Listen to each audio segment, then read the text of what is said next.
Workaholic ka ba? Yung tipong hindi ka na masyadong nagpapahinga sa sobra mong sipag? Paano kung one day bigla ka na lang kailangang tumigil kasi iba na pala yung mga priorities mo sa buhay? Yan ang pag-uusapan natin at pakikinggan natin ang kwento ni Abby Fabregas. Ngayon, Abby Fabregas Tiangsing. Kasama natin ngayon. Abby, welcome sa Changed by Faith. Thank you, Cheska. It's a pleasure to be here. Oo. A pleasure talaga dahil hindi lang medyo, matagal na tayong hindi Oo. nakikita ng face to face. So, tayo magkasama noon nung college days natin. Mhm. So, ako muna ang magde-describe sa'yo, no? Isang matalinong estudyante, Oy. galing sa UP Mascom, Broadcom. Kapag nandun ka lalo yung mga ganong universities, parang given na kailangan galingan mo, di ba?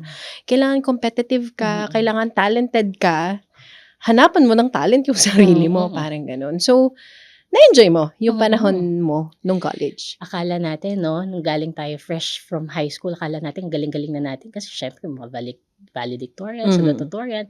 Pero pagdating natin sa UP, kami palang mas magagaling sa Correct. atin.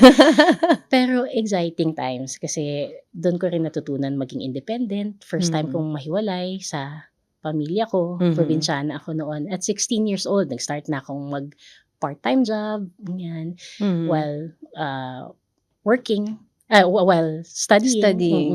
Ano mga pinasukan mong work? Naging secretary ako ng isang pastor. Oh, okay. Part-time? Part-time, oo. Una, naging language tutor for Koreans. And then, after a semester, na-realize ko hindi ko kayang pagsabayin. May kwento nga amazing talaga. Hindi kasi kami mayaman eh. So one day, I was waiting by the ATM. Nanalangin ako. Sana nagpadala ang nanay ko ng kahit 200 o 100 man lang kasi nagugutom na ako. Dahil estudyante ka na yun sa UP? Estudyante ako sa UP, oo. Pero wala. So nagpe-pray akong ganyan. Merong nag-approach sa akin na mama. Sabi niya, kailangan mo ng pera. Sabi niya sa akin. Talaga? Oo, kailangan mo ng pera. Ako naman, gutom na ako. Tapos, meron akong kailangan i-submit na paper. So, kahit hindi ko siya kilala, sabi ko, opo, kailangan ko ng pera. Okay. Binigay niya ako 200 pesos. Ay, sabi ko, sakto-sak pangangailangan na iniisip mo. Talaga. Tapos, sabi ko, thank you. Hindi siya nagpakilala, hindi ako nakapagpakilala. Then, after a few days, nagkita kami sa dorm. Ulit? Oo. Tapos, nakita ko, pastor pala siya. Nagpakilala ko, pastor. Ako po yung tinulungan nyo na estudyante, binigyan niyo po akong 200 pesos. Sabi niya, kailangan mo pa ba ulit ng pera? Hindi naman po, magpapasalamat lang po, tsaka thank you sa inyo. Sabi niya, actually, naghahanap ako ng secretary. Marunong ka bang gumawa ng mga articles? Sabi niya, marunong ka bang magsulat? Marunong ka bang humawak ng pera? Marunong ka bang ng basic bookkeeping? Opo, kaya ko po yan. So, from second year college hanggang fourth year, nag-work ka sa kanya? Oo, secretary ako ng pastor. Okay. Nung panahon na yun, syempre matagal na po. Huwag niyo nang bilangin kung ilan ang edad namin. Okay. Magkano ang TF mo nun? Part-time? 50 pesos per hour. Pwede na, di ba? Mura lang naman sa UP, di ba? Sa halagang 50 pesos, Malaking marami tulong nang na yun. makakain doon. Okay, malaking tulong na sa amin yun. Ang printing dati, parang 1 peso lang doon sa So yun ay on top of what you're having as an allowance na galing sa parents mo?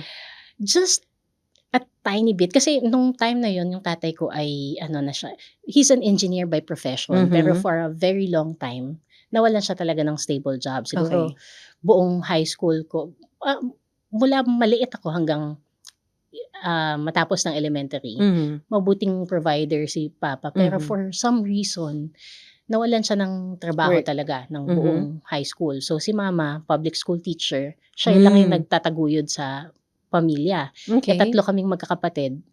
So I didn't want to burden her so much. Kaya gusto ko nga rin sanang magkaroon ng part-time job. Tapos, napakabuti ng Panginoon, merong nag-alok ng scholarship. So may scholarship ako na private, na lawyer, random person na nirecommend sa amin. Okay. Tapos, nakahanap ako ng part-time job. Naitawid. Tulong din. Naitawid. Bukod pa yan sa, kasi ang UP no, nag-o-offer naman ng parang, SDFAP, hindi ka ganyan. nakapasok doon sa scholarship Hindi kami na yun. mag-qualify doon. Kasi, may job pa rin si mama. Mhm. Hindi pa siya based on UP standards, Oh, hindi yung pa mga siya requirements, no? sobrang Hindi ka qualified. hindi pa ako qualified. Mm. So, yun. So, may private na nagbigay sa'yo ng tulong, financial Mm. help for your education, Mm. hanggang sa makatapos ka? Hanggang makatapos ako, 'di ba? Ang Galing. galing. Walang kahit na anong hininging kapalit, walang anything. Every year lang meron lang kaming lunch. Mhm. Tatanungin niya kung kumusta na yung Pag-aaral pag-aaral mo, ko, ginalingan mo kung ba, yung ginalingan ko gano'n? ba, ganyan. Papakita ko yung grades ko. Mhm. Okey na sa kanya yun. Wow! Mm. May gano'n Nakakatuwa. pala? Oo. No strings attached. So, hindi yung pagkatapos mong mag-aral, magtatrabaho ka sa company ko, ha? Hindi. Walang gano'n? Actually, ini-encourage niya akong mag-lawyer kasi lawyer siya. So Okay. siguro hoping na someday I'll be part of their firm, ganyan. Mhm. Pero Hindi ka na nagtuloy ng God had law? other plans, hindi na eh. Mm. Kasi right after university, yun nga, considering yung financial challenges namin as a family, Mhm. I had to help then send my siblings to school. So nagtig-isa kami ni mama since Mhm. may dalawa pa akong kapatid na nag-aaral. So Okay. yun, I had to look for a job na Mhm. kaagad fresh from college. Oo. Ikaw ba ay panganay? Kasi sabi nila Panganay. oo, kaya pala yung level ng iyong Mm. sipag at Mm. pagsusumikap, Mm. gano'n na lang. Okay. So, may mga kapatid na mas bata sa'yo Mm. na kailangan mo din i-establish. Mm. Okay. So, sabi mo nga, hindi sobra-sobra ang pera ng iyong mga magulang. Mm. So, kailan mo na-realize na kailangan ko yata magdoble kayod? Yung right after college nga nung nagtrabaho na ako, nakahanap ako ng very good job sa Mhm. publishing industry. Hindi na siya dun sa inaral natin na broadcasting kasi nung naghahanap ako ng broadcasting job, naku, kino-compute ko yung mga kakailanganin, Hindi parang aabot. hindi aabot, Mhm. oo. So instead of praying for a job, I was praying for a specific salary. Oo. Oh, So okay. yun yung specific salary tapos nung ang galing nga talaga. Every Specific step of din. the specific, exactly what I prayed for. Yun ang binigay na trabaho Suweldo. sa akin at sweldo sa akin. Mm. But sa sales and marketing field. And pagdating ko doon, parang siyang addictive ba? Hmm. Yung sense of worth that I get from working, Mhm. tapos the feeling of getting the money I wasn't used to Having? having. Oo, buying the things yung Na hindi mo mabili hindi ko mabili dati. dati, Mhm. ganyan. Yung mga pagkain na gusto kong makain, Mhm. restaurants, ganyan. Dahil sa company na yun, nagkakotse ako at age 22, at age 24, nakapagpundar na ng bahay. And during that time din, yung tatay ko, by the grace of the Lord, nakapag-establish na rin siya ng company Negosyo. niya. So, Mhm. binigyan niya ako ng kaunting pang down na for a few months. And then, ako na yung Nagtuloy. Oo. Mhm. So, it was so exhilarating ba? Mhm. And it became, in a way, it sort of became my downfall as well. Yun. Parang siyang dahil nga addictive nga, kasi maaga kong nakilala si Lord. Maaga akong naging Kristiyano. Pero during that season of my life, para akong na-addict sa trabaho. Gusto ko yung validation coming from work. Gusto ko yung material reward ng of a job well done, ganyan. Okay. Gusto ko yung prestige that comes with a position. Mga incentives, yung mga ganyan. gano'n. Tapos, wala na akong concept ng holiday, ganyan. Nagpapasko, nagno-Noche Buena, ganyan, nagtatrabaho ako. O kaya, yung lahat ng trabaho na ayaw gawin ng ibang mga tao. Dahil Gagawin mo? ako gagawa. Ganon. Okay. Ako gagawa. Gladly, voluntarily. Ganon. Okay. Kasi, sobrang Pero doon ko that time nakukuha single yung- ka, of Single course. ako, oo. Okay. Kaya, yun talaga yung buhay ko. Magsisimba lang ako sandali ng Sunday, tapos mag-work na ako ulit. Mhm. Tapos hanggang gabing-gabi, ganyan, o magsa-start ako ng maagang-maaga. So, I think during that time, yes, I was hustling hard. I was Mhm. enjoying every bit of work, but I was also being drained physically, emotionally, and spiritually. Nakaka-drain. Nakaka-drain. And Mhm. na-realize ko na pag nagkaroon ng conflict, halimbawa sa company, ganyan, Mhm. kasi 'di ba, if you are connected to the eternal source and you're okay emotionally, physically, and spiritually, kahit ano yung dumating, Kaya mo. kaya mo, Mhm. steady lang Mhm. na ka-anchor ka kay God. But I was drifting further and further away na pag may conflict na dumating, pag may stress na Mhm. dumating, para na akong nagkakasakit na ako, init na ng ulo ko, Mhm. parang nawawalan na ako ng concept of what really is important in life. Mhm. Ano ba ang purpose ko sa buhay na ito? Ano ba ang Mhm. mission ko? Is this nagiging temporal yung nagiging priority na? So yun, Mm, yun yung time na okey. yun. Yan ay hindi mo naman mare-realize sa mga unang buwan o Mm, taon kasi nga sabi mo, "Uy, parang Cloud9 ganito pala ang experience magkaroon ng mm. sariling pera," 'di ba? May mga reels tayo or mga memes na nakikita tayo sa social media na meron ka na daw adult money, 'di ba? Kapag Yeah, nagkaroon ka na oo. ng adult money, bili ka nung chocolate na gusto mo Na as a toys. kid, 'di ba? Yung mga koleksyon na gusto mo, Oo. yung mga parang pangbata talaga na well, natural lang yun, eh, na Hmm, na gusto mo siyang i-achieve, mm. gusto mo siyang ma-experience. Kailan dumating sa'yo yung ganiyang realization na parang, "Teka hindi na healthy yata ito, ah." Tama ka, tama ka nga. It doesn't come overnight 'no, yung realization na yun. Hanggang malalim na malalim ka na. Hmm, Dumating ako sa point na burnt out na talaga ako. oo. Burnt out ako, tapos every aspect of my life was not thriving. Like, Mhm, family, ang layo ko na sa family ko, mhm. I barely talk to them. Yung Wala ka pag-events? 'pag events nandun ako pero parang wala ako. Like Hmm, Christmas, may oo, Holy Week, may laptop ako doon, ganyan, may kausap akong mm. kliyente, nandun naman ako pero hindi ako Physically present, yeah, mentally absent. gano'n.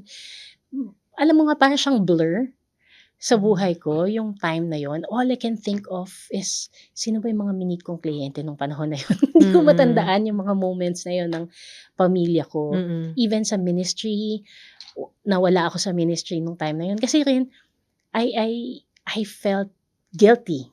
I hmm. felt guilty, and instead of coming to the Lord, I was hiding. Kasi nahiya ka. Nahiya ako.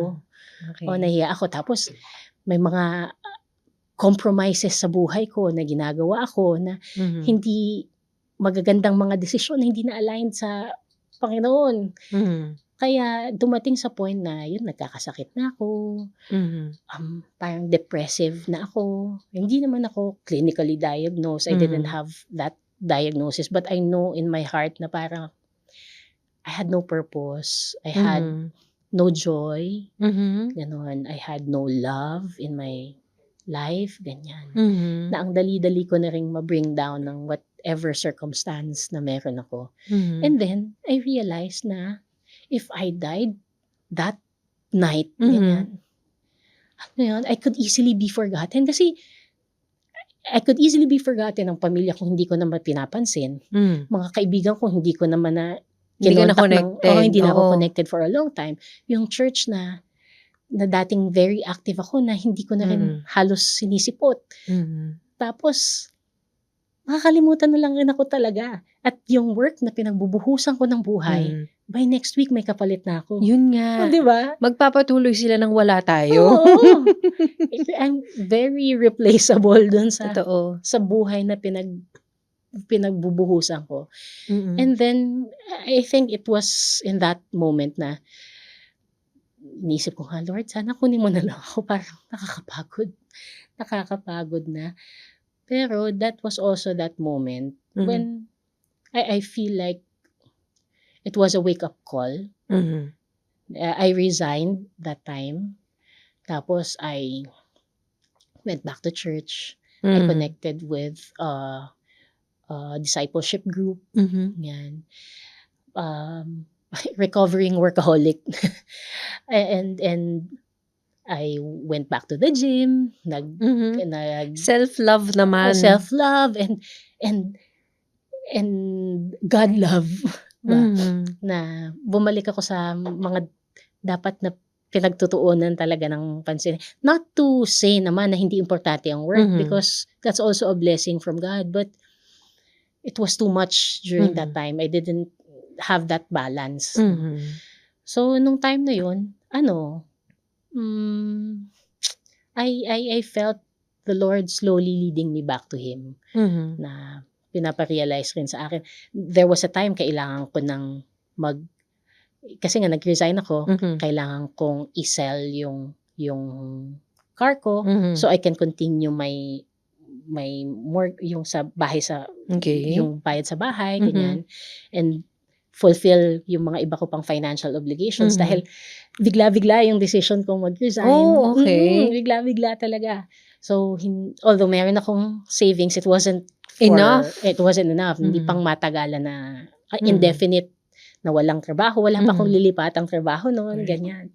So, biglaan yung time na yon. But it was also a turning point in my Mhm. life na nudge na, "Uy, Oo. balik ka na ulit." That was year?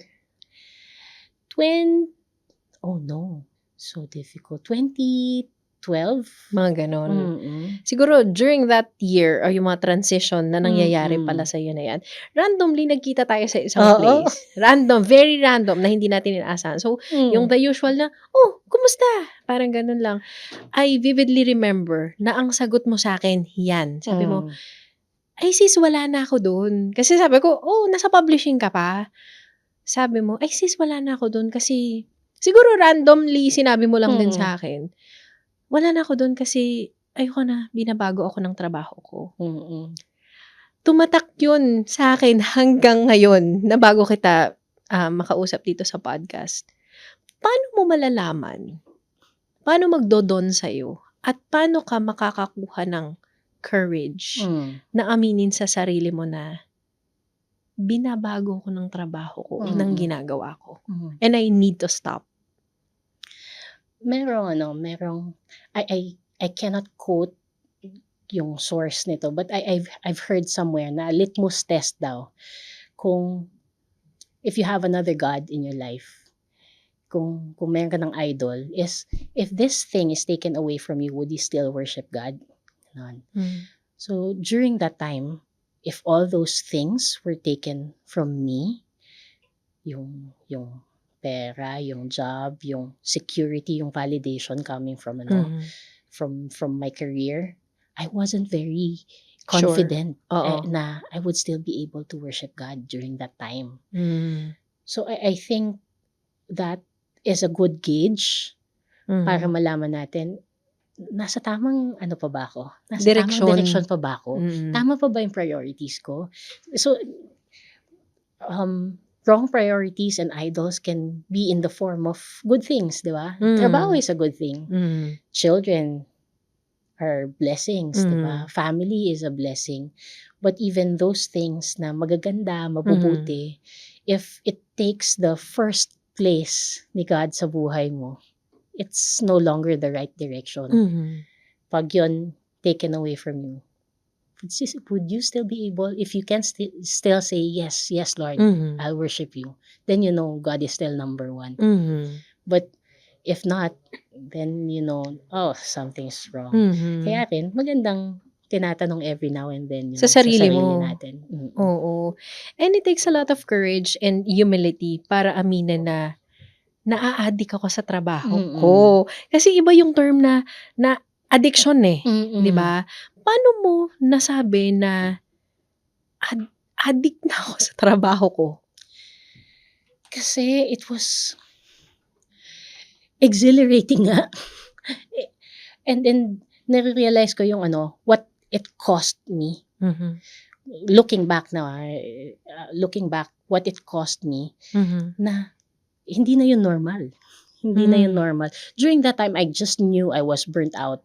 But now Mhm. I could say na, oh, that was Mhm. workaholic addict level. nung Mhm. time na yun. So, puwede Pero mo ba siyang i-compare ngayon? Siyempre may naa-addict daw sa gambling, may hmm, naa-addict sa mga bisyo na katulad ng siguro, inom, hmm, paninigarilyo, vaping at kung ano-ano pang mga addictive hmm. habits.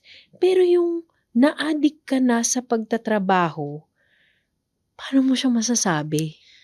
Kasi 'di ba the the the science of addiction works the same way kahit na whether Mhm. it's gadgets or, Or kahit ano pa man kahit na ano 'yan. pa man 'yan, Makinig 'di kayo ba? mabuti kasi baka Oo, mamaya, naa-addict tayo sa trabaho natin hindi lang oo, natin alam.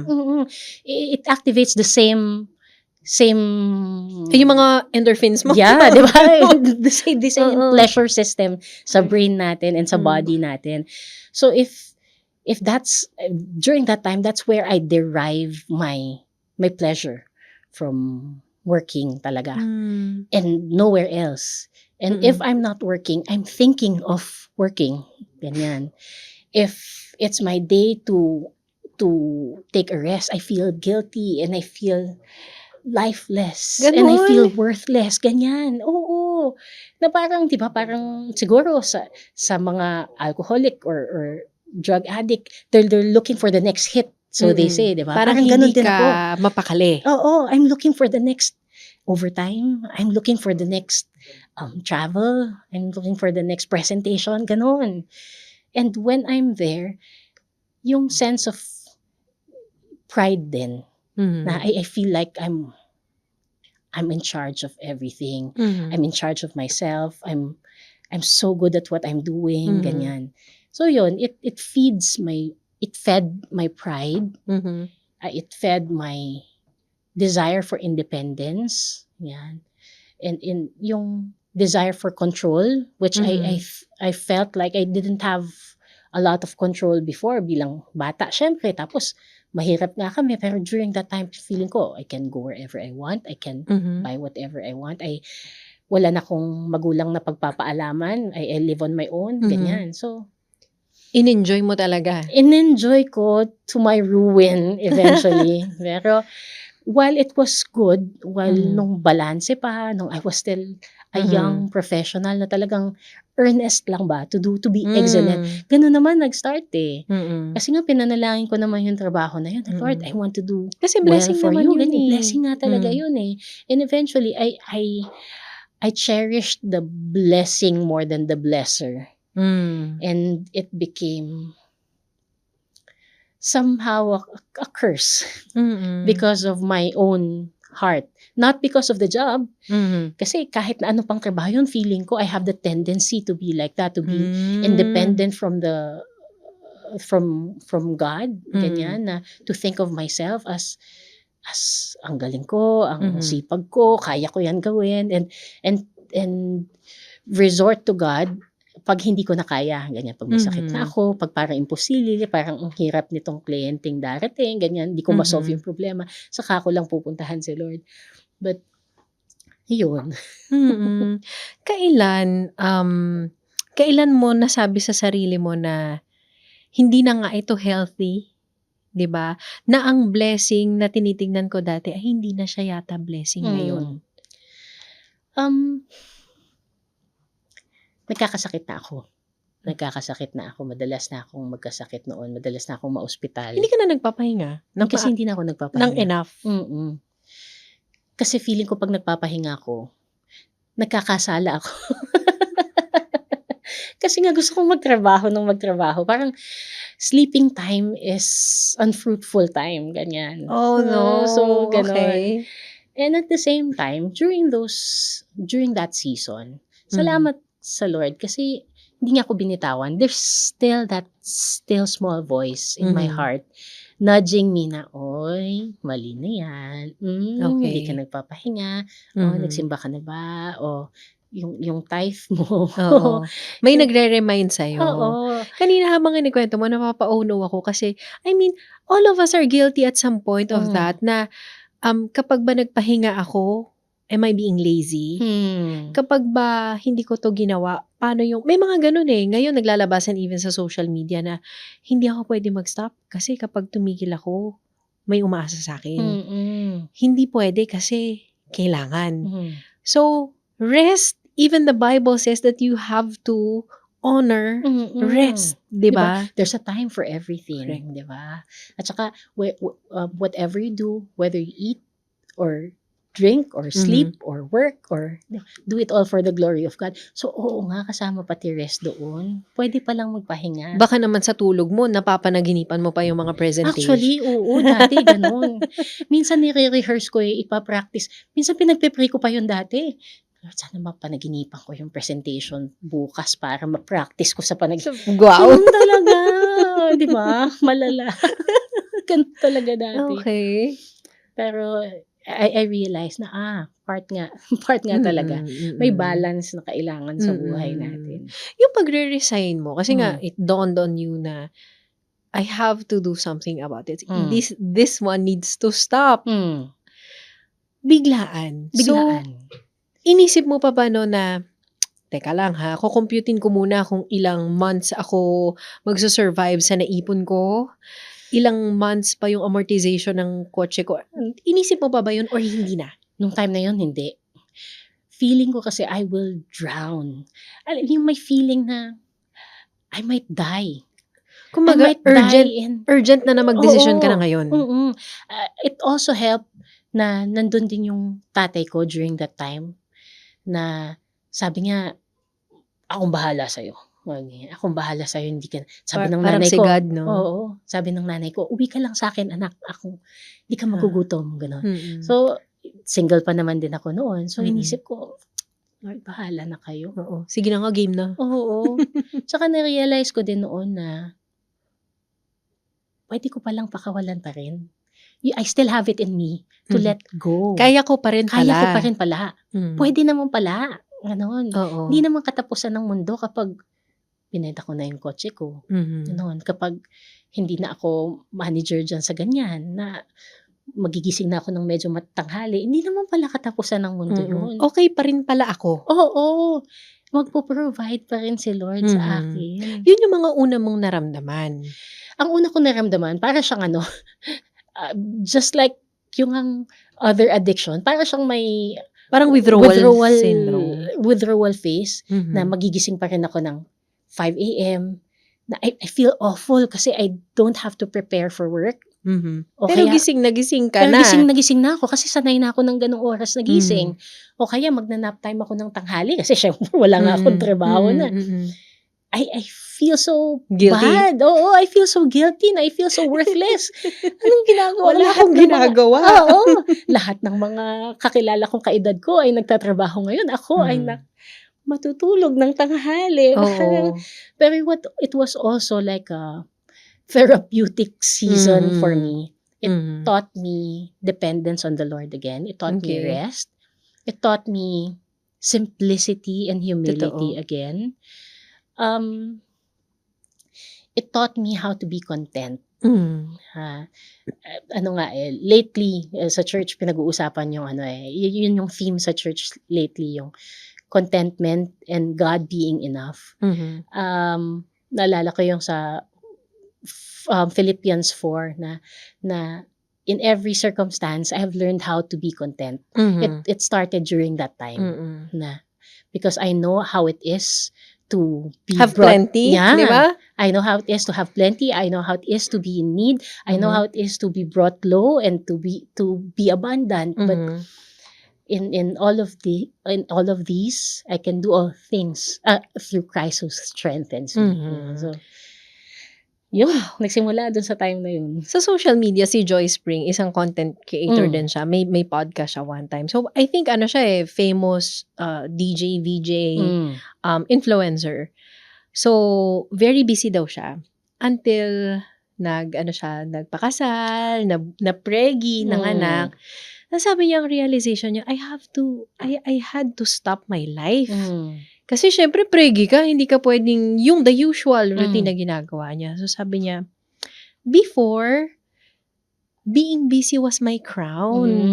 Correct, exactly. Diba Oo na, nga, no? dapat, parang, I feel so proud kasi lagi akong busy. Busy ako, may ginagawa ako na parang, wow, ang galing kasi busy siya lagi. So, nung nawala daw lahat ng yun, yan, I feel ang worthless ng araw ko. productive ba ako? Hmm. So, dumadating yung gano'n. Mm. Yun talaga yung feeling Mhm. exactly, oo nga 'no, it was like a crown. Parang yung sasabihin na busy ako ngayon, it's like a badge of honor that you wear. I'm so Yes. busy, ganyan. Mm. I barely sleep, gano'n. We say it Ah, like proud pa tayo 'no? oo, we Wala say akong it as tulog. if ano, parang, hirap na hirap ka. Pero deep inside, I felt like, ang galing ko talaga, gano'n. Mm. Ang galing ko Mm. talaga. Pero yun nga, kailangang Mhm. naturuan ako during that season of my life to pause, rest, and ano. Mhm. And after that season, bumalik ako sa corporate world. Hmm, Inisip ko siguro, ito na ulit 'to. I've okey. learned my lesson, ganyan. Okey. Okey na, puwede Bumalik ka magtatrabaho na ako dahil ulit. you felt it's time that you are, ready again? Mhm. Or hinanap ba ng katawan mo? Kailangan ko ng kumita. Kailangan mo na ng Kailangan ko na pera. ng pera. Mm. Kasi hindi naman ako talaga na humingi na sa mga magulang ko, Mm. nakakahiya Sa edad naman. naman, 'di Oo ba? naman, ilang taon na ako noon, 20. Ay, secret, Mm. hindi, joke lang. About late 20s na ako noon. Okey. So, kahit na tapos yung tatay ko nga may company siya noon na Hmm. I was helping out sa marketing, sales, ganyan. Pero hindi rin kami masyado pang Mhm. aligned during that Mm. time in terms of the business. So, Mhm. magkaiba kami ng vision for Hmm. the company. Okey na tutulong na lang ako, but I really have to find a job na ano, Mm. na may pagpapatuloy ko yung naumpisahan ko sa career ko. But this Mm. time, I'm approaching it with light na, a refreshed Okey. heart and a refreshed spirit. Mhm. And so I went back to the corporate world, and dun nakilala ko na yung napangasawa ko. And Hmm. oo. And after 2 years, I had to resign again. I had Mhm. to resign to be a full-time wife and Okey. Kasi full-time mom. nagpakasal na kayo? Kasi nagpakasal na Okey. kami. And yung job niya kasi entails traveling to different countries, Mhm. for different projects. So inisip namin, bago pa lang kami magpakasal, na hindi, ano tayo, we will be as one. Mhm. Where you go, I go. So, Ayan. no to Hindi LDR? kami mag-e-LDR, yun ang Okey. aming naging usapan. So, I had to resign. So, Na oh naman? no! Mangyayari sa ito na naman 'to. Hmm. Tapos, akala ko mas less na yung sakit, Mhm. Tsaka mas napaghandaan mo na? mas napaghandaan at saka team na kami, so ganyan. Okey. Pero at the same time, mahirap pa rin pala nung time na yun Mhm. kasi inisip ko, naku, bago pa lang kami mag-asawa 'no, Mhm. nagwo-worry nga ako, naku baka hindi man lang ako makabili ng lipstick ko, nakakahiyang hindi ako sanay nanghihingi ng pera, ganyan. Hmm. Pero salamat sa Diyos, yung asawa ko, yung Provider oo, naman. provider. At saka naging ano namin, napag-usapan namin ng Mhm. finances before getting married, that we will pool our resources, Mhm. both of us have an equal access Mhm. to money, ganyan. We both see how each other is spending. So, I'm secured in that Mhm. sense. Pero yun lang bang sense na, "Uy, umaasa Yung lang personal ako," mo, ganyan, oo. oo. Mhm. Bilang alam mo naman ang pagiging nanay at pagiging asawa naman ay minsan it's a thankless job, hindi Mm. ba? Wala naman Libre po. oo, 'di Walang ba? OT pay Walang din. bayad, gano'n. Tapos minsan, from a corporate girly's Hmm. POV, parang kailangan natin ng KPI, am I doing well, ganyan. Meron Okey. kang mga nakaset na Mhm. pero 'pag araw-araw sa pagiging nanay at pagiging asawa, wala namang mga KPI na nami-meet na ganyan. Basta masaya yung anak ko ba, enough na Mm. ba Basta yun? busog sila, Busog sila? napaliguan ko sila. At saka hindi ako parang masyadong domesticated growing up. Oo. Hindi, natuto na lang akong magluto nung Mhm. nag-asawa na ako. Hindi ko rin Mhm. alam na kaya kong mag-stay at home wife and mom, Kailan ganyan. dumating sa'yo na parang yung realization na, parang ito na ba ang magiging buhay ko for the next years or forever? Right after ko mag-resign. Yung pangalawang Oo, yun resignation. kasi right after kapapanganak ko nun, parang 4 months or 3 months postpartum, Mm. lumipad na kami papuntang Malaysia, wala akong pamilya doon. Mm. Hindi ako marunong, tinuruan lang ako ng nanay ko kung papaano magpaligo ng anak Bata? ko, oo, ng Mm. bata, ganyan. Tapos, Yung Walang mga iba, help. walang help. I had to figure things out on my own. Mm. Tapos, nakita ko nag-iba na itsura ko, ganyan. Mm. Tapos, isip ko, ganito na ba ang buhay ko? Naghihintay ng, nagluluto, naghihintay Mhm. umuwi yung asawa ko dahil Mhm. maghapon siyang wala. Actually, postpartum depression ako. Kumbaga, there's nothing wrong sa Mm. ganong routine. Role talaga ng mga Tama. nanay at ng Oo. mga wife, yung ganon. Pero yung transition kasi from this to Totoo. this, yun yung medyo challenging kasi. Oo. At saka, I had a different perspective then. Mm. From the point of view of someone who was so used to working, Mm. I didn't have that sort of pride in what I was doing as a mom and a wife. Okay. Na meron akong notion nung unang panahon na it was a lesser job.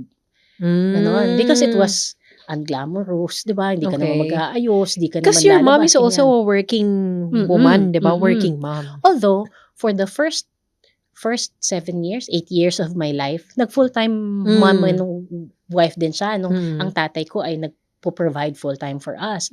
But it was a vague memory na kung paano na nga ba siya. Alam ko, Kasi masyado ka pang bata Oo. noon. Pero alam ko, nahihirapan siya. Parang ganon. Okay. Naisip ko, nahihirapan yung mama ko. May sakit siya, hindi siya nagpapahinga, ganyan. Ayoko din to. Ganon. Parang ayoko yata ng ganong buhay. Ganon. Ganito na ba yung magiging buhay ko? So yun, I for a season in my life, nung bago akong nanay, may ganun kang inner battle. Parang ganun. May ganun akong struggle. But again, God to the rescue, He made me realize the ministry of being a parent, of being a wife, and how it is such a blessing to be able to quit work and to have a husband who's supporting my motherhood, providing for our needs. Na it is a privilege na hindi lahat ng tao nabibigyan ng pagkakataon. So, thank you, Lord. Thank you, Lord. So, darating yung ganong realization at saka marirealize mo na naman, Lord, binibigyan mo na naman yata ako ng time to rest and have a me time. Nako, rest ba yun? Bilang nanay, rest ba? Alam mo, minsan nga tinatanong ako halimbawa, yung mga na-meet ko dati sa corporate, mga dating katrabaho. So, paano yan? Hindi ka ba nabobore sa bahay? Anong bored? Anong rest? Hindi po mauubusan ng gagawin sa bahay. Hindi mauubusan ng gagawin. Sabi ko nga, magbibili na nga ako ng counter ko, ilang beses akong imamami ng mga anak ko. Diba? I'm sure alam mo yan. Sa buong maghapon. Times 2. Diba? So, hindi siya boring. Hindi rin walang siya. Dull moments. Wala ring me time, pero it is a blessing. And very rewarding. Very rewarding. Sabi ko nga, no regrets. Talaga. Minsan, nakakalungkot. May mga tao pa rin na dadating. Sabihin, sayang ka naman. During that time na hindi ako nagtatrabaho, sayang ka naman. Sayang ba't di ka nag-abogado? Sayang yung career mo dati. Sayang ka. Laging ganon yung sinasabi. Pero, na-realize ko, hindi sayang. Kasi, and if I were to do life all over again, I would choose to be with my children again. I never missed any single milestone in their life. I was there. I basked in joy sa kanilang first step, first word, lahat ng first nila nandoon. Yun yung mga priceless di ba? Hindi mo talaga mababayaran. Na nung una, hindi ko naisip. Yes. Dun sa transition period na yon. Pero ay, blessing pala. Napakalaking blessing pala yun. Kaya, ulitin ko ulit. No doubt, diba? I will go the same route again, even if it meant giving up my job, my career, opportunities. Kasi may mga opportunities pa rin na dumadating na even nung may anak na ako at may asawa, may pwedeng mga trabahong gawin. Pero I had to turn them down and I would turn them down again because it is such a blessing yung dun sa direction na ibinigay sa akin ni Lord. Nagbabago talaga ang perspective natin, pero ano pa man yung mga pinagdaanan natin, pagod ka man sa work or pagod ka man bilang nanay sa lahat ng ginagawa. Sabi ng promise ni God sa Matthew 11:28, di ba? Come all of you who are weary, tired, and I will give you rest. Yes. Diba? Rest talaga ang kanyang promise na ikaw man ay nagtatrabaho, nagpapakapagod dahil kailangan Mhm. or dahil maraming umaasa sa'yo or kahit na nga sabi mo nung panahon na, "Wala lang, adik na adik lang talaga ako sa trabaho ko." Hindi ka pa rin niya papabayaan. Mm. At saka sometimes we tend to think of rest as doing nothing. Hmm, We tend to think of rest as sleeping or mm, lazing around. But rest in the Lord doesn't necessarily mean putting down everything. You mhm, can rest in the Lord even while you're working, 'di ba? mhm, You can rest in the Lord even in the midst of suffering. You can rest in the Lord surrounded by noisy children, 'di ba? Na mhm. na who needs you Kumbaga, this is my 24/7. rest. Oo, this is I'm my rest. resting. When I'm with the Lord, this is rest. No? Mhm. Kaya pala may nag-share nung isang beses na a-absent daw siya, parang siguro meme or ano, a-absent daw siya, nagpaalam siya sa boss niya, "Magpapahinga lang po ako. I will do my laundry." Hmm, 'di ba? That is rest para sa 'Di ba? kanya. Baka Mm. therapeutic para sa kanya at Mm, that certain point in time. tama. Meron tayong iba-ibang interpretation ng rest, 'di ba? Mhm. What can stress me out may Mm. bring rest to other people. Kung gym rat 'yan, Oo nga. nare-relax siya, Mhm. nakakapag-rest siya 'pag naggi-gym. Merong Go. gusto ko lang humiga, ayokong magbuhat, ganyan. Mhm. Oo, kaya minsan 'no, yung mga magulang natin, "Oh, akala ko ba magpapahinga ka, bakit, Hmm, bakit nananahi ka ah, or bakit nag-exercise ka?" So, iba't iba tayo ng ano ba, forms of mm. resting. Tsaka rest is not parang lang, parang Mhm, rest is not a state of, it's not a physical state, but a state mhm, of the heart, the mind, okey. and the spirit, Mhm, 'no? So, kahit na nasaan ka o anong ginagawa mo, mhm. you can find rest. Oo. Hmm. May mga pauses na binibigay si Hmm. Lord sa ano na, sa life natin. So, siguro 'pag pinag-rest ka ni Lord, hindi ibig sabihin nun na stop na talaga. Hmm, Wala ka ng gagawin, stop ka na, baka pause lang 'yan. tama. Just like in your case na for a time nag-full-time mom, Hmm. parang, "Lord, sa bahay ba ako talaga, eto na ba ako for Mm. forever?" But here you are, just very recently, tinatawag ka ulit ni Lord Mm. into a corporate ministry, Yeah, corporate oo. calling, pero iba na ba yung perspective ngayon, Abby? Iba na yung perspective. Unang-una, this opportunity to go back to work came at a very high cost kumbaga. It Mhm, was during a sad season siyempre. mhm, Kasi namatay yung papa ko, namatay papa ko last year and kung hindi naman siya namatay, hindi naman ako magle-lead nitong company niya. Dahil mhm, I didn't know na kung ano na yung susunod na mangyayari sa aming pamilya, hmm, kung saang country kami mapupunta. Pero coincidentally, natapos yung project namin yung project ng husband ko sa China mm, and we had the chance to go back here tapos namatay yung mm, tatay ko and the position was vacated, mhm, kailangan ng someone na magse-step up mm, para i-manage yung company. So yun, ngayon ay meron akong opportunity to lead yung manufacturing business ni papa mm, and now tama ka ministry, work ministry. hmm, Kasi nagiging blessing siya hindi lang sa pamilya namin financially, kundi blessing din siya nare-realize ko ang daming nabe-bless nung kumpanya ni mhm, papa, yung mga workers who have been, with him for many years na and very loyal na mga contributor dun sa mm, manufacturing company.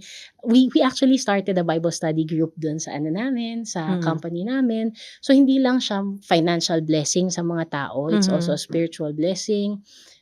Yung pagdating sa office, it's like a family, ganyan. So mhm, it it's different. It's different from the kind of work that I have done before. mhm, Um, but nonetheless, it's a real blessing talaga mhm. to be here. Years before sabi mo sa'kin, "Naku sis, binabago ako ng trabaho ko." Ngayon, paano ka binabago o paano ka binago ng pananampalataya mo? Binago ako, binabago kasi work in progress. Binabago ako ng Panginoon sa mga everyday moments and challenges. Kasi sabay-sabay pa rin ngayon, nag-homeschool pa rin ako, nanay pa rin naman ako, and asawa pa rin ako while still working. Binabago ako ng Panginoon by being dependent on Him. Mhm. Hindi na siya outside influence changing my heart. But Mhm. the Lord is, by His grace, working in my heart so that whatever circumstance I have, Mhm. whatever situation or field He's leading me to, Mhm. may rest. My rest, my joy, my love. Mhm. It is no longer my own strength, but I rely on the strength of the Lord. Mhm. I recognize, unlike before na meron akong pride na, ang galing ko, kaya ko to, ganyan. Mhm. I have that mindset na without God, I can't do this. The Lord help me. Mhm. Whether it is just teaching math to my grade 6 homeschooled Mhm. student, Mhm. or whether it's cooking a Mhm. new recipe, or solving a problem dun sa manufacturing Mhm. company, it's because of the Lord and for the Lord. Yun Same siguro yung principle. same principle. Mhm. Yun siguro, hindi na ako binabago ng trabaho. Ang Panginoon na ang nagbabago unti-unti and every Mhm. day. Not to Mhm. say that I don't falter and fail, I still do. But the Lord is merciful and gracious to nudge Mhm. me back na, halika, Mm. halika nga dito, halika dito, pahinga ka muna sa akin ulit, Yun, ganyan. ngayon marunong nang magpahinga si Abby. Oo. Kaya kung kayo ay workaholic, naku, okey lang naman maging masipag, pero kailangan din nating magpahinga every now and then. And the real rest or true rest only comes from God. 'Di ba? Nagbibigay sa atin ng tunay na kapayapaan, tunay na masarap na tulog, 'di Mm. ba? Yung complete rest, complete, restoration para sa kinabukasan. Tama, At ang pagpapahinga po, preparation 'yan para bakbakan na naman sa tama. susunod. So, hindi siya sign of weakness. Mm. Anong message mo para sa mga workaholic na katulad mo before? Hmm. Work is a blessing from the Lord. Mhm. Pero hindi natin dapat ina-idolize ito. And the validation that we should be looking for is the job well done from God. It's Mhm. not the validation from people or the temporary things that we get from our careers, because it's so fleeting, here today and gone tomorrow. Mhm. But where our treasure is, there our hearts should be also. So Mhm. if we are working to please the Lord, we pour ourselves to the Lord. And then, if we put God first, then Mhm. everything else will flourish. Hindi dapat binubuhos ang buhay ng husto sa trabaho dahil we are Mhm. so replaceable there. It is good to be excellent. It Mhm. is required to be excellent and to Mhm. give everything that we can to do to to be a good steward Mhm. of the job that was entrusted to us. But we should not forget the blesser Mhm. and just indulge in the blessing. Mhm. Kailangan anchored tayo palagi sa kung ano ba yung purpose natin. Mhm. Kaya kung kayo ay napapagal, napapagod, nasosobrahan na at nakukulangan ng pahinga, 'di ba, sobra sa trabaho, kulang sa Hmm. pahinga, the Lord is inviting us to come to Him and He will give us rest. Sabi nga yung burden, 'di ba, Hmm. aalisin sa'yo because God's burden is always light. Naku, Abby, salamat sa reminder. Mm. Salamat dahil alam naming siguro hindi lang inaamin, 'di ba, nung mga nakasubaybay sa atin na minsan ganyan ako. Malaking eye-opener, malaking, reminder para sa atin na let us honor rest, 'di ba, Mm. in our daily life. So, Abby, Mm. maraming salamat for sharing Thank your you, Cheska. story. Thank you, sis. Thank you. Thank you so much. Yan po muna ang episode natin ngayon sa Changed by Faith. Nakasama natin si Abby Fabregas Tiansing. At nakasama niyo rin po Cheska San Diego Bobadilla. Ito po ang Changed by Faith.